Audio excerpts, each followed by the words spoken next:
এখন স্কুলৰ সন্মুখত মৌলৰ ফেক্টৰী খুলিলে ছাত্ৰ ছাত্ৰীবিলাক ধ্বংস হৈ যাব। কোনে গম পাম? এখন স্কুলৰ সন্মুখত মদৰ ফেক্টৰী খোলাৰ ফলত ছাত্ৰ ছাত্ৰীৰ ভৱিষ্যত ধ্বংস হ'ব, দেশ সোণালী হ'ব। সেয়াটো পানী কেঁচুৱাইও জানে। মোৰ এই কামটোত স্বয়ং মিনিষ্টাৰৰ হাত আছে।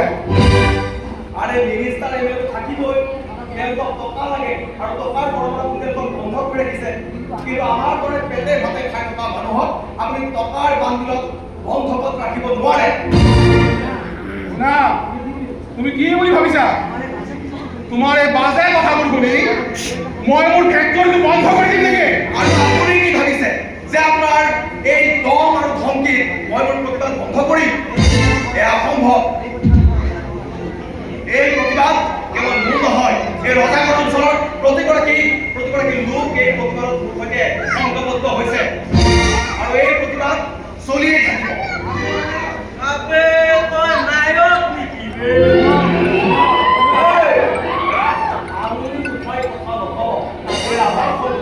অলপ ভদ্ৰভাৱে কথা ক'ব।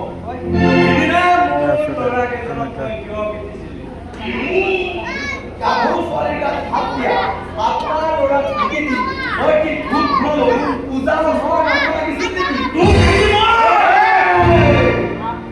হাত মোৰো চলে।